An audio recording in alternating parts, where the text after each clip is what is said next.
Bienvenidos a su programa La Fe Sencilla de la Gente con el Padre Arturo Cornejo, un servidor, a este canal hermoso también de María Visión que nos permite compartir con ustedes este tema. ¿Cuál va a ser el tema del día de hoy? El tema va a ser cómo se puede llegar a ser santo y qué pide la Iglesia para que se pueda nombrar a una mujer o a un hombre santo, ¿no? Hay muchos santos, pero vamos a ver el proceso, porque ya los vemos en los altares llenos de flores o de velas, pero no sabemos cómo fue que ese hombre llegó ahí o cómo fue que esa mujer fue nombrada por la Iglesia. Los santos en la Iglesia. Bienvenidos. Bienvenidos a su programa La Fe Sencilla de la Gente. En este tema que vamos a tratar el día de hoy sobre la comunión de los santos. ¿Por qué la gente tiene santos en su casa? ¿Qué hace la gente? ¿Qué hace la Iglesia con los santos? ¿Por qué los nombra santos? ¿Quién tiene esa autoridad? ¿Quién los puede hacer? ¿Cómo los podemos invocar? Fíjense, vamos a ver el proceso para nombrar a un hombre o a una mujer santa. Para comenzar, desde tiempos de Cristo, pues Cristo habló de que Él iba a estar con Dios. Dice, cuando yo me vaya con mi Padre, cuando yo resucite entre los muertos, al tercer día, etc., habló de un reino superior, de un reino que todo lo ve y que todo lo gobierna.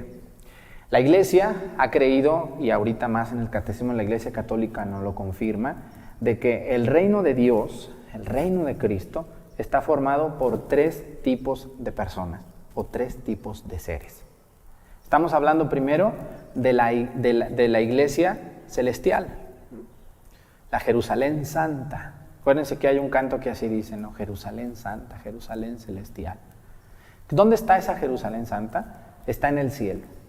¿Quién la forma? ¿Quién forma esa iglesia? Porque nosotros aquí en el mundo no somos nomás nosotros los católicos. Hay una iglesia celestial, una Jerusalén Santa. ¿Quiénes forman la iglesia santa, la iglesia de Jerusalén, la iglesia celestial?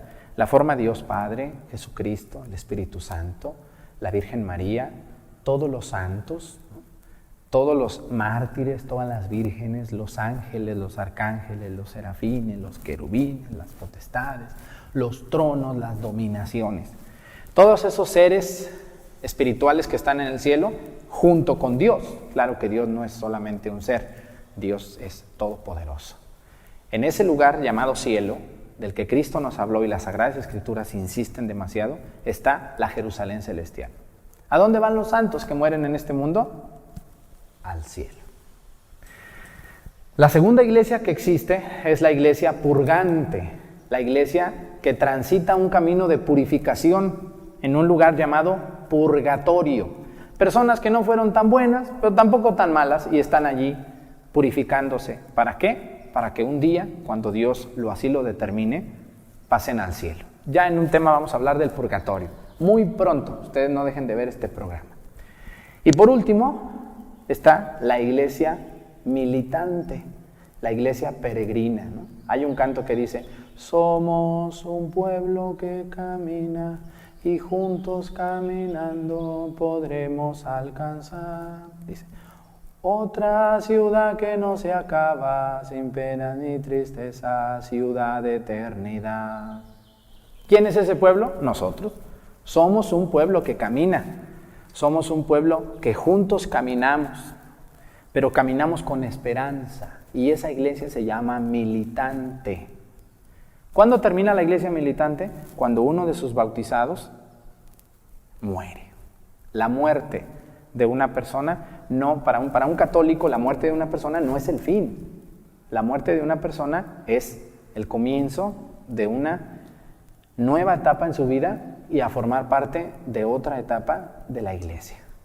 La iglesia militante, que somos nosotros, la iglesia purgante, que es el purgatorio, va a desaparecer cuando Cristo venga de nuevo, como lo dice el libro del Apocalipsis y también los evangelios, que dice que Cristo va a volver de nuevo. A eso llamamos la parusía.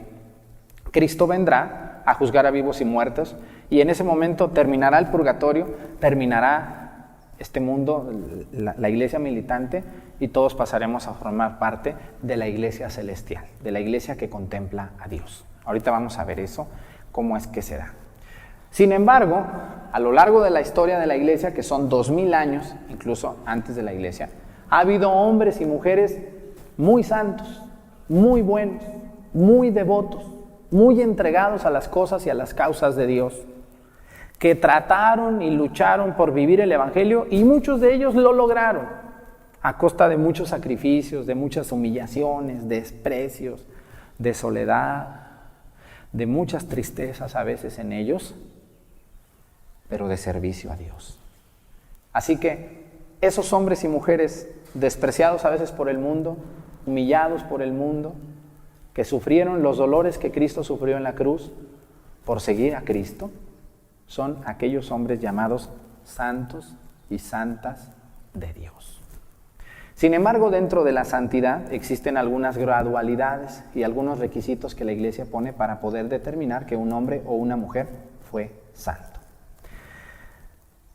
Después de este corte vamos a regresar para ver cuáles son las gradualidades de los santos, pero antes de eso les quiero compartir que hay muchas personas que mueren todos los días en el mundo y que fueron mujeres y hombres muy buenos, que vivieron de tal manera el evangelio que Cristo nos dejó y sus mandamientos, que deberían de estar en un altar, pero no están. ¿Por qué? Porque la iglesia no tiene tantos recursos, ni humanos, ni económicos, para poder investigar e indagar en la vida de todas las personas.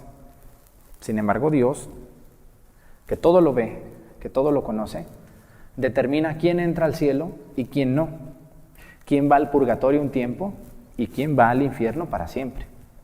Por eso les digo que todos los días hay gente enterrada en los cementerios que directamente va al cielo porque llevaron una vida de santidad. Y ahora esas personas son santas y santos de Dios, aunque a veces no sabemos. Yo les quiero poner el ejemplo. Todos ustedes tuvieron o tienen alguna abuela por allí que es muy rezandera, que no sale de la iglesia, que es buena persona, que es generosa, que le ayuda a los demás, que se va al hospital y que visita a los presos y que es bien buena gente y que cree mucho en Dios y reza y se confiesa y comulga y reza el rosario y no duda en lo más mínimo de que existe un reino llamado cielo. Se nos muere la abuelita. Y pudiéramos decir, bueno, pues mi abuela está en el cielo. Bueno, yo creo que sí, no sabemos por qué. Ninguna de allá me ha venido a decir, aquí estoy, no. Pero por la fe en los evangelios, por la fe en el catecismo de la iglesia, por la fe en la tradición y en algunas revelaciones, podemos decir que hay muchísimas personas en el cielo que no han sido declaradas santas por la iglesia. Ahorita vamos a regresar y vamos a ver cómo es que la iglesia declara santo o santa a alguien y qué proceso se sigue. ¿Cómo se llama eso? Vamos a un corte y regresamos a su programa La Fe Sencilla de la Gente.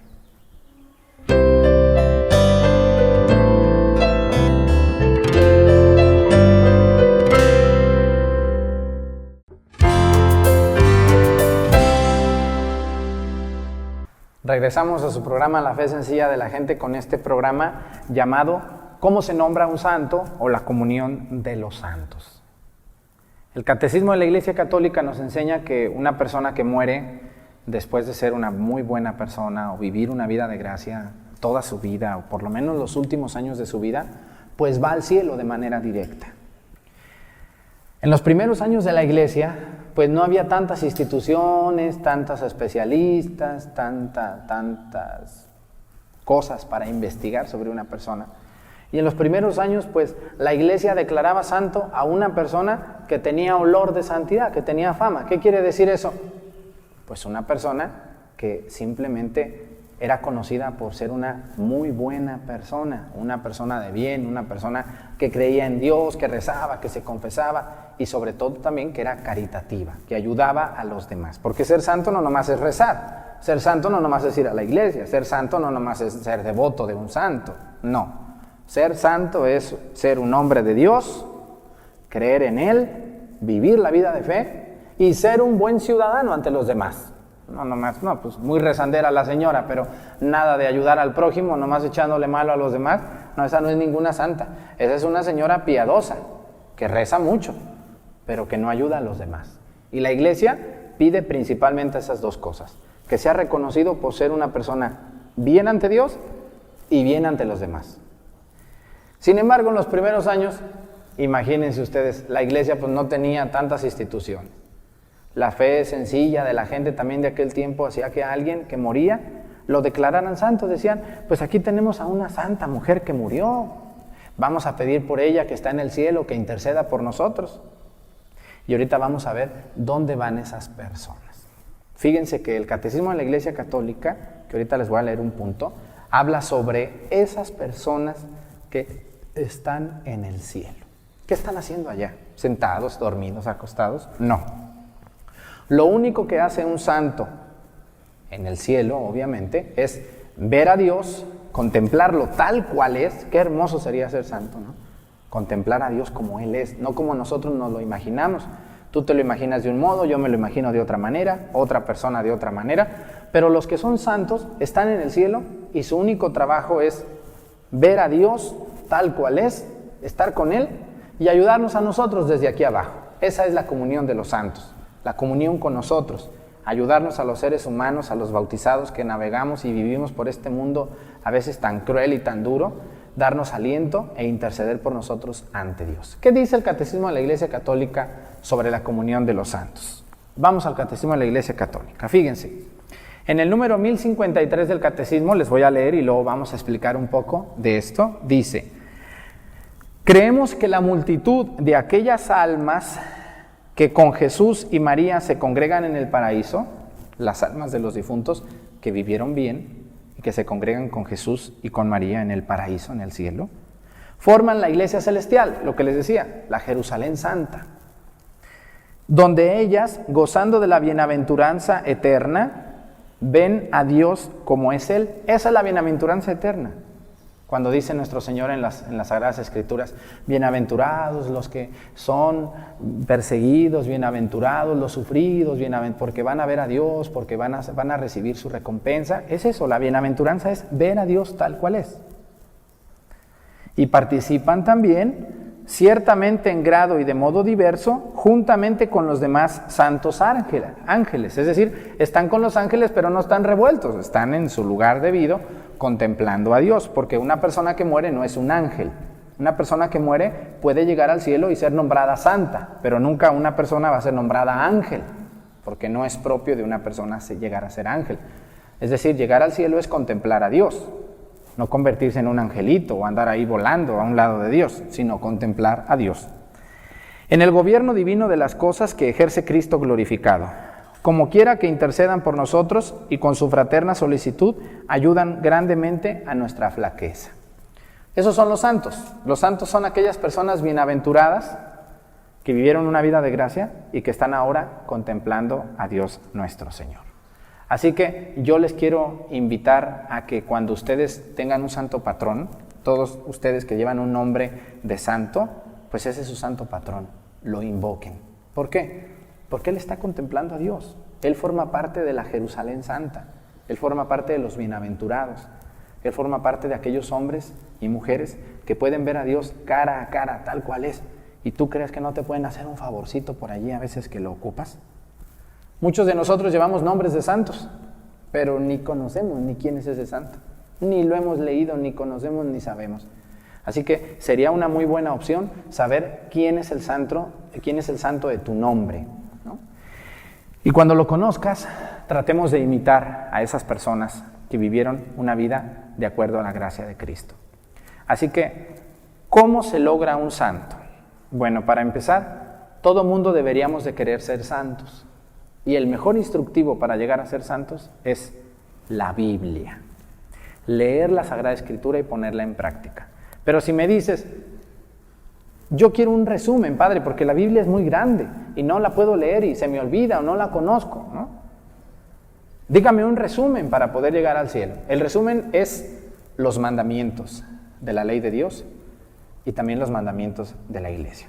¿Se acuerdan ustedes que llegó un muchacho una vez con Jesús? Jesús iba caminando y se le acercó un muchacho y le dijo, Señor, quiero seguirte. Y Jesús le dijo, ¿has cumplido todos los mandamientos?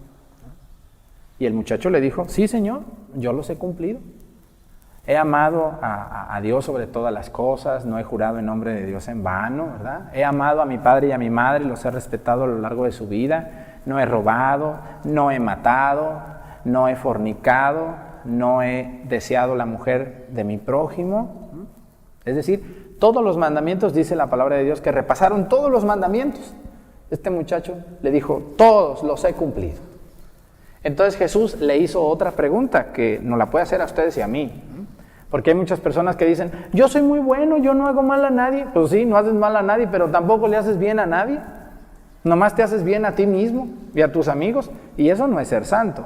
El cumplir con los mandamientos de la ley de Dios implica un último mandamiento. Jesucristo va a decir, el mandamiento más importante es amar a Dios sobre todas las cosas y a tu prójimo como a ti mismo. Y ahí viene la parte difícil de la vida de los santos. Amar a los demás, aunque nos caigan gordos, aunque no los soportemos, aunque nos hagan la vida imposible, tenemos que vivir pegados a veces al mal. Así que Jesucristo le va a decir a esta persona, muy bien, hijo, has cumplido todos los mandamientos, pero ve y ama a tu prójimo también. Y dicen que cuando el muchacho escuchó eso, se retiró y ya no lo siguió. Ya no quiso. ¿Por qué? Porque amar a Dios relativamente es fácil. Pero amar al prójimo, donde está el rostro de Dios, es muy difícil. Muy difícil. ¿Y a poco no? Díganmelo ustedes que están viendo este programa. Amar a los demás, amar a Dios es bien facilito. Llevarle flores al santito y bailarle, llevarle dinero, todo eso es muy fácil. Rezar. Pero amar al que me cae gordo, soportar al que no, al que me ha hecho mucho daño, al que me ha robado, al que me ha ultrajado. Y ahí está el detalle. Ahí está el detalle. Amar a Dios y al prójimo como a mí mismo. Vamos a ir a una pausa y regresamos ahora sí con los pasos para poder llegar a ser santo y lo que investiga la iglesia de una persona que quiere ser nombrada santa. Vamos a la pausa y regresamos.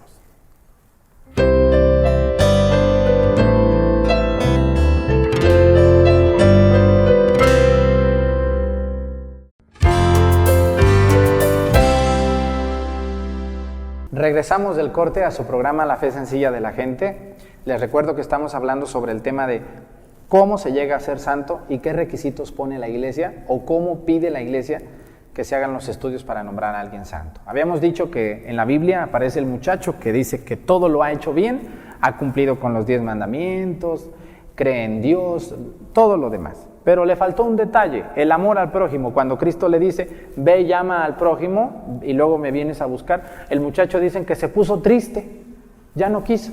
Se puso triste y se fue de allí. La iglesia ha tenido ya mucho rigor para poder decir a una persona que sea santa. ¿Por qué?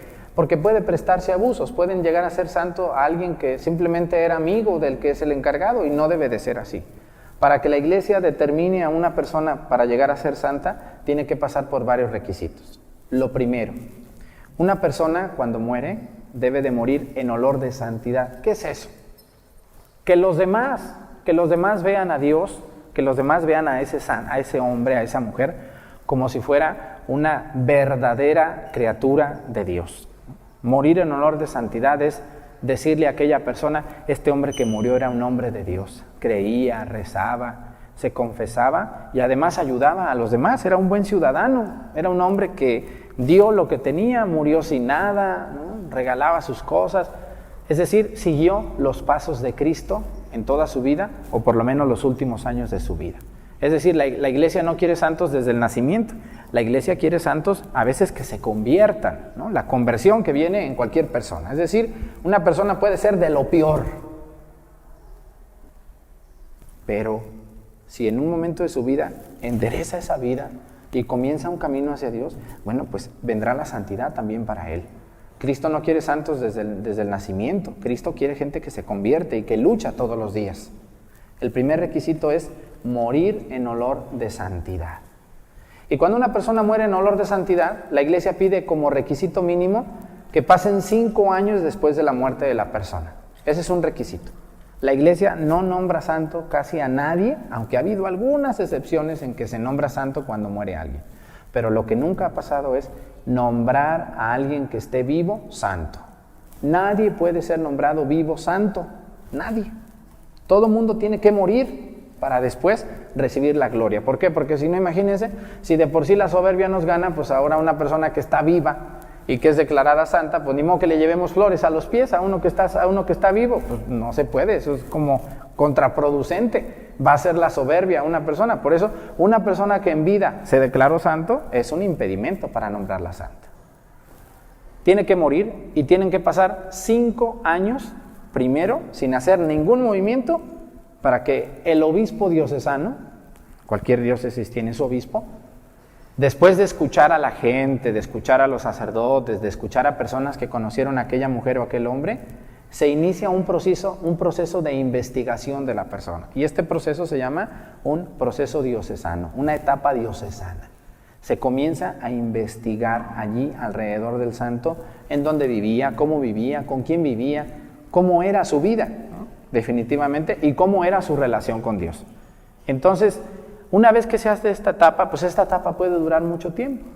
Si el obispo, teniendo juicio y teniendo la inspiración del Espíritu Santo, porque hay que recordar que los obispos están iluminados por el Espíritu Santo, las decisiones que toman, y sobre todo las decisiones que toman en el ámbito espiritual, en este ámbito tan delicado y tan bello de los santos, están iluminadas por el Espíritu Santo. Y un obispo no puede tomar una decisión nomás así por gusto. Tiene que escuchar, tiene que rezar, y después de orar, determina si aquel hombre verdaderamente o aquella mujer murió en olor de santidad y lo que dicen es cierto. Cuando el obispo ve esto, después de hacer muchas investigaciones, preguntar, cuestionarios, entrevistas, visitar gente que lo conocía, y todo bajo juramento, el obispo termina el proceso diocesano y lo nombra siervo de Dios. Siervo de Dios.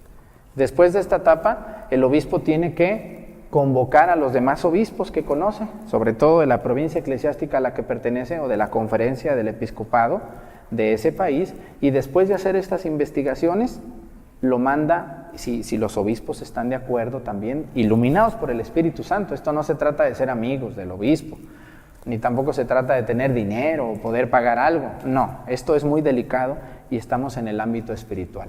Los obispos lanzan esta etapa que ya pasó por varios filtros a Roma, y se nombra un procurador también allá en Roma, o un postulador de la causa, ¿no? Y entonces la causa se lleva allá en Roma, allá ante la Sagrada Congregación de los obispos, y entonces los obispos también en Roma empiezan a investigar, empiezan a pedir papeleos, testimonios, y se empieza un proceso, a veces largo, a veces muy doloroso, o a veces hasta tedioso, porque no avanza a veces el proceso. Sin embargo, iluminada por Dios la Iglesia va viendo los rasgos de la persona, y si en este proceso se determina que aquella persona no era santa como parecía, se desecha el proceso. Y el proceso termina en cualquier etapa puede terminar el proceso, pero en esta etapa ya es más riguroso los estudios. Sin embargo, si el proceso continúa, se le llama en esa etapa a la persona venerable. Ya no es solamente siervo de Dios, ahora es venerable, ¿no? Y como venerable quiere decir que verdaderamente aquella persona era un santo, era un hombre de Dios, era una mujer de Dios. ¿Qué pide la Iglesia ahora? Bueno, miren, si la persona murió martirizada, fue asesinada por la causa de Cristo, por odio a la fe, por odio a Cristo, o por ayudar al prójimo fue asesinado cruelmente, ese se le da un título extra que es mártir. Y como mártir, los cardenales junto con el Papa pueden determinar que aquel hombre, aquella mujer fue martirizada, y se le quita algo que se le exige a todos los que no son mártires: un milagro. Para poder ser denominado beato, la beatificación ya es cuando la Iglesia hace pública la santidad de una persona. Cuando se nombra beato, esa persona ya se hace un culto público, pero a nivel local.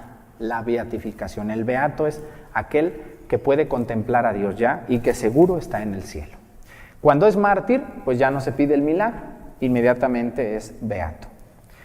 Pero cuando no es cuando no es mártir, cuando no murió asesinado, cuando murió a lo mejor en su cama o de una enfermedad terminal, bueno, pues se exige un milagro sobrenatural, que no pueda explicarlo ni la ciencia, mucho menos los hombres. Tiene que haber un milagro para poder ser beato.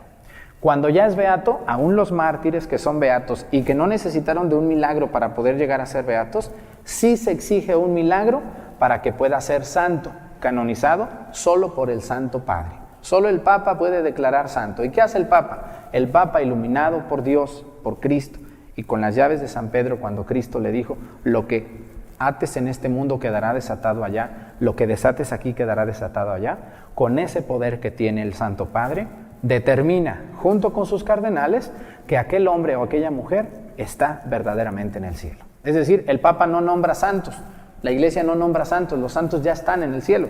Lo único que hace la Iglesia es ratificar que aquel hombre está allá y que puede interceder por nosotros ante Cristo, ante su presencia amorosa. Así que este es el proceso, larga explicación. No podemos así cada detallito porque no alcanzo, pero sí les quiero decir que así es como una persona puede decirse que está en el cielo. Ojalá que alguno de ustedes un día esté en el cielo antes que nosotros y que pueda interceder por nosotros ante Dios. Maravilloso programa, me despido de ustedes. Soy el Padre Arturo Cornejo, así me encuentran en Facebook, en YouTube. Y si Dios nos permite, nos vemos muy pronto en su programa, La Fe Sencilla de la Gente. Muchas gracias.